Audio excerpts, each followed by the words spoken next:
Hello students, welcome back. This is a supplemental lecture over chapter 7, which deals with accounting for cash.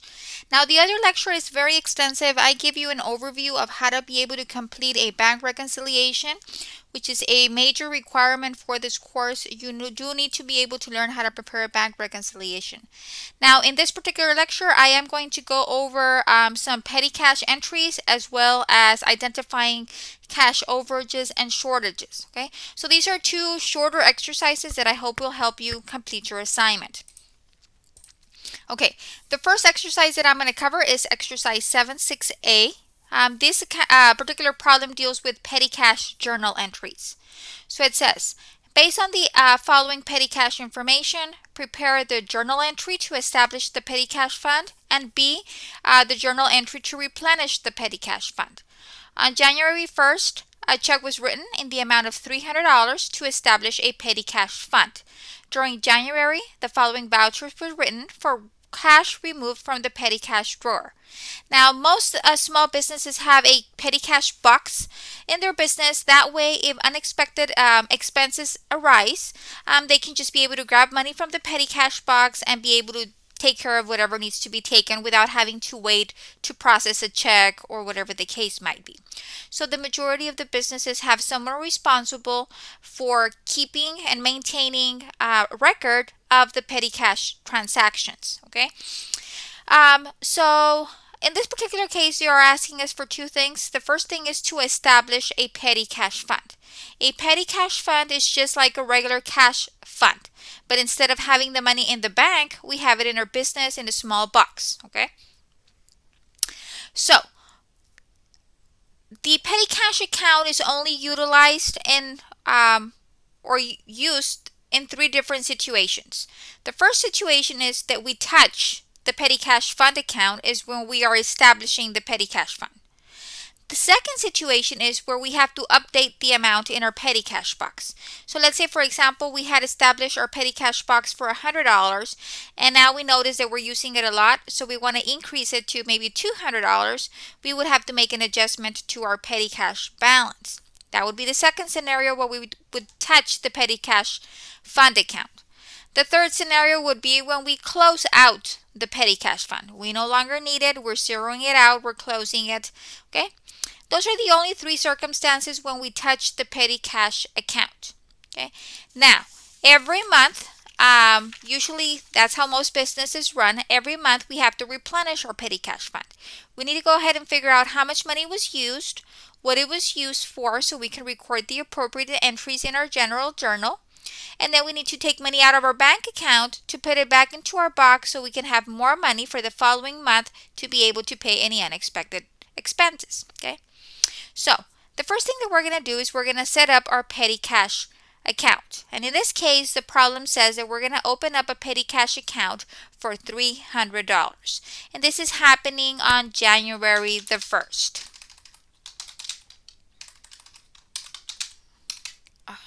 January 10, January 1. There we go. Okay, so what are we doing? Well, we are establishing a petty cash account. So we're going to open up a new account called petty cash. Remember, petty cash or cash, they're both cash balances. And if we want to increase the balance in our petty cash, we would have to debit it. Okay, so we would debit the account for $300. Okay, and then where are we getting money to put into our little box? Well, we're getting money from the bank. So we are basically taking money out of our cash account to put it into our petty cash account. So our cash account decreases, our petty cash increases by the amount of the account that we're establishing. Okay, and this is to establish the petty cash fund. So every time that you need to establish a petty cash fund, you're going to debit petty cash and credit cash. Okay. Now the second transaction that they're asking us to do is to replenish the petty cash fund. And usually we do this on a monthly basis. Okay. Usually we replenish our petty cash box at the end of the month. So this is what's happening on January the 31st. Okay. Now, in our box, usually what happens with this petty cash, we have little vouchers or little receipts. Okay, so one of your employees comes and says, you know what, I need to go to the post office and buy some postage. Give me $20. Okay, so you give your employee $20 and you have them sign, okay, I'm giving this money to Erica. I gave her $20 to buy postage. Okay, she goes, she buys the postage, she comes back with the receipt. Okay, and then you say, okay, the amount of the postage was $15.30, just like we have here. She brought me the change, and then we sign off on it. That way we know, you know what, I gave her $20. The actual expense was $15.30. She brought me back the change, and now we've got the postage here in the office for whatever it is that we need. Okay? So we keep track of who we give the money to and what we spend it on. Very important. What are we spending this money on? Because at the end of the month, I need to expense all of these transactions in my books. Okay? So, this is the money that was used during the month of January. Okay? We had a phone expense, an automobile expense. The owner of the business, James Luca, withdrew money for personal use for $85. We paid some postage. We had a shareable contribution and a miscellaneous expense. Okay, so what happens? Well, when we are going to replenish our petty cash fund, we need to record all of these expenses in our books. Okay, so the first thing that we paid money on was for a phone expense, and we paid $21.21. Okay. So I'm going to go ahead and I'm going to debit the phone expense account. Okay. The second thing we paid money on was an automobile expense. And remember, these are expense accounts. My normal balance on an expense account is a debit. Okay. The third thing we had was a withdrawal from James Luca. Okay, so we're going to go ahead and we're going to debit the drawing account for $85. We also had a postage expense of $15.30. Then we had charitable contributions of $20. And then we had a miscellaneous expense, okay, of $47. That is where we spent our money from our petty cash box in the month of January, okay? So now let's get a total of all of those amounts. $21.20, $39.60, $85, $15.30, $20, and $47.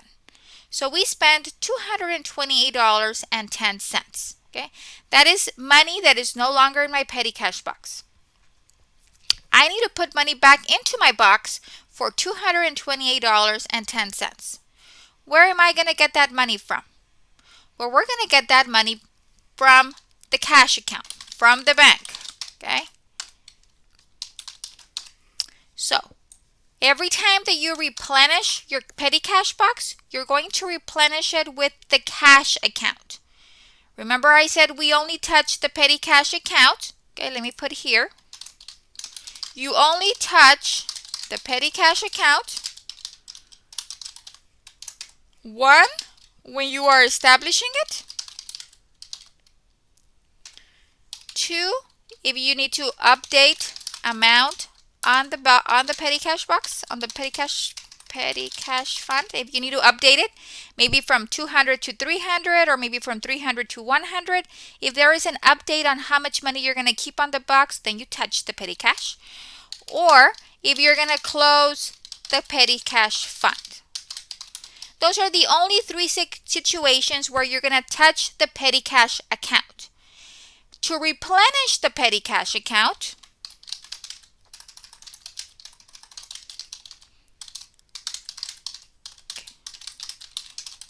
you will always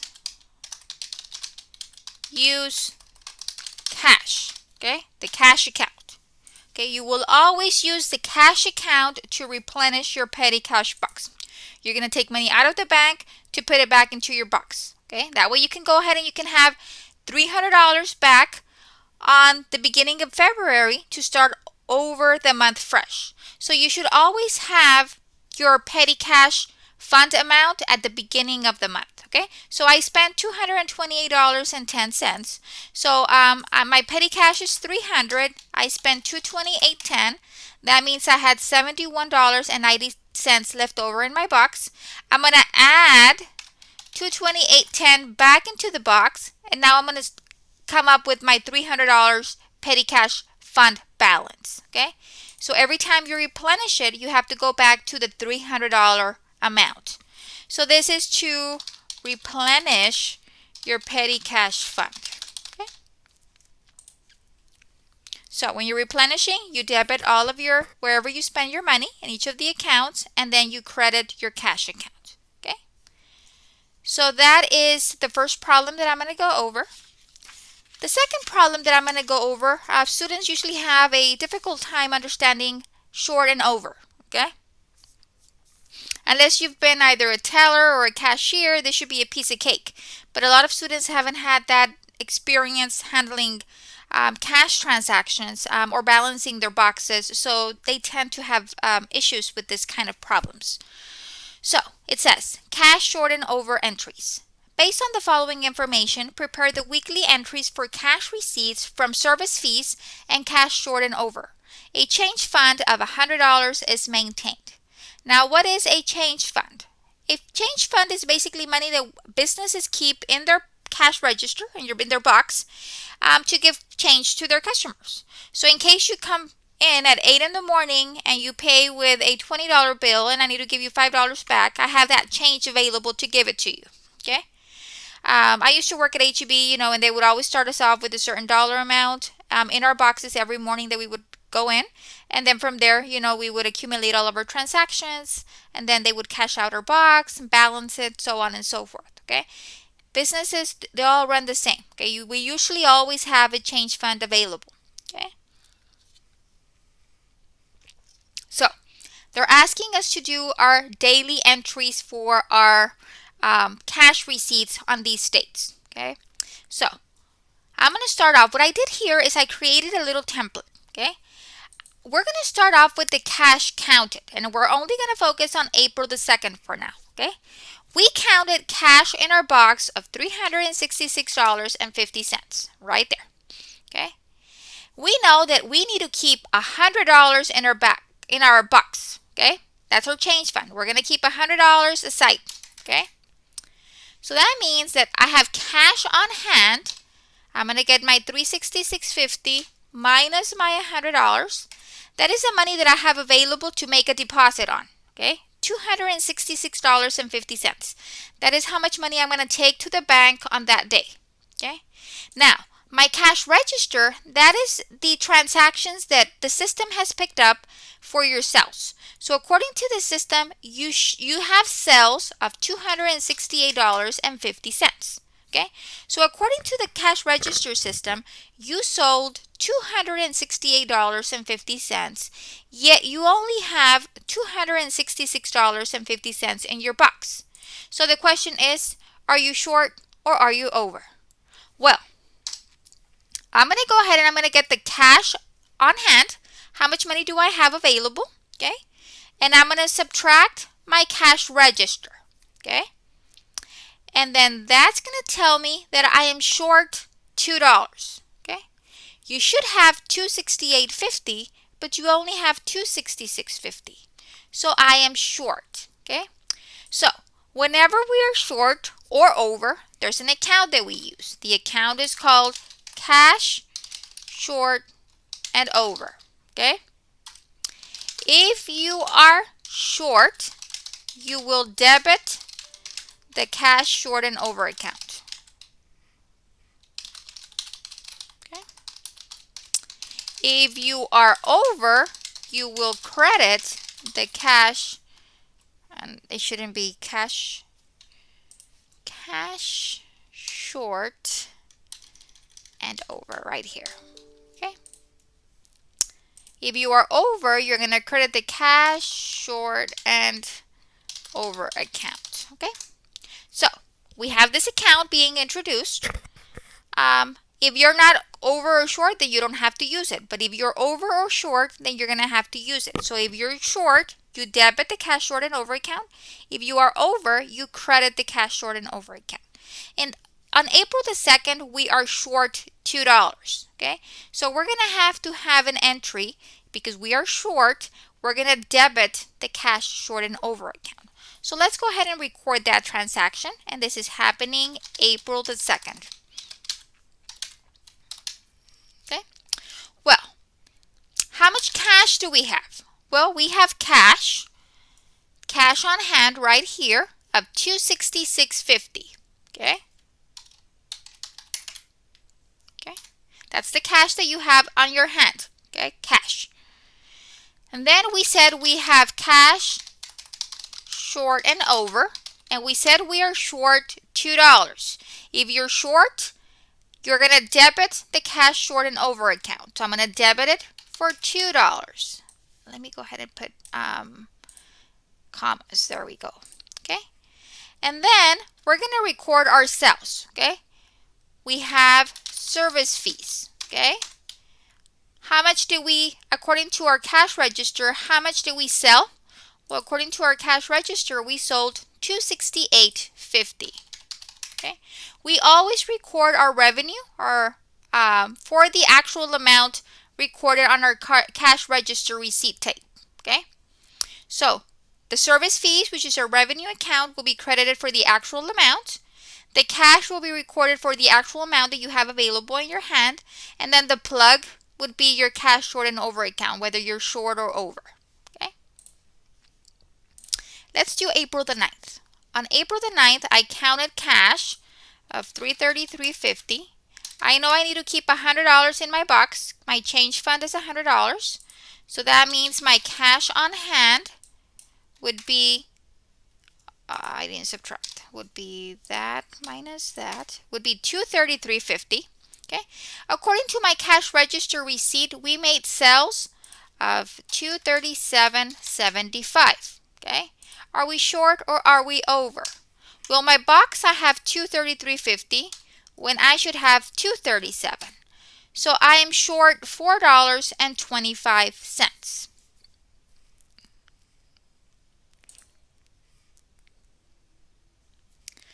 So this is happening on April the 9th. Okay. How much cash do I have? God, I can't spell cash. Cash, there we go. I've got $233.50. Okay. I've got $233.50 in cash. I am short $4.25. That means I'm going to debit my cash short and over account, and then I'm going to credit my service fees for the amount of my cash register tape, okay, which is at $237.75.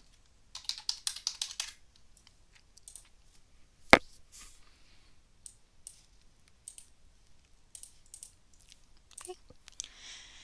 Now let's look at the 16th, April the 16th. I've got $411 in my box. I know I need to keep $100 for my change fund. That means my cash on hand is $311. According to my cash register receipt, we sold $309.25. So the question is, are we short or are we over? Well, I've got $311 in my box when I should actually have $309.25. So in this case, I am over $1.75. Okay, so now I'm over. Okay, this is happening April the 16th. Okay, once again, we always start with cash. How much cash do we actually have on hand? Well, we've got $311 on hand. Okay, that is the cash that we have. That's what we're gonna have. We're gonna go deposit. Okay. Then I have my cash short and over. Now be very careful here. Now I am over $1.75. If you are over, you're going to credit the cash short and over account. So I'm going to credit it for $1.75. Why am I crediting? Because I am over. Okay. And then I'm going to have my entry for my service fee. And that should be a little bit indented. Okay. And then I have my service fees for $309.25. Remember, when we are doing transactions, your debits must always equal your credits. Okay. So that happened on April the 16th. Now let's see what happened on the 23rd. Okay. I've got $324 counted. I know I need to keep $100 on my change fund. So my cash on hand that I actually have is, I don't know why I keep on adding. That minus that will give me $224. Okay. Now, according to my cash register tape, I sold $226.50. Okay. So the question is, are we short or are we over? Okay. So I've got $224 in my box when I actually sold $226.50. That means I am short $2.50. Okay. So on April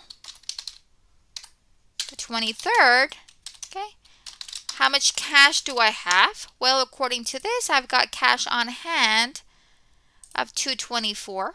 Okay. I am short $250. If you're short, you're going to debit the cash short and over account. So it'll be cash short and over of $250. Okay.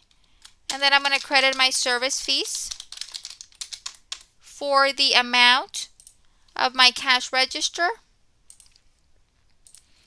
of $226.50. Okay. And then last but not least, we've got April the 30th. Okay. April the 30th, I've got cash counted at $422. I know I need to keep $100 for my change fund, so the cash available that I'm going to go make a deposit on is, godly, subtract. There we are. It's $322. According to my cash register tape, we sold $318 worth of merchandise. So, am I short or am I over? Well, I've got $322 in my box, and I sold $318, so that means I am over $4. Okay? So this is happening April the 30th. Okay? How much cash are we going to deposit? Well, we're going to deposit $322. That's how much cash we have. My cash is increasing by $322. We are over $4. Over. Okay? So if we are over, then you credit the cash short and over. Okay? So cash short and over, and because we are over, we're going to credit it $4. And then we have our service fees.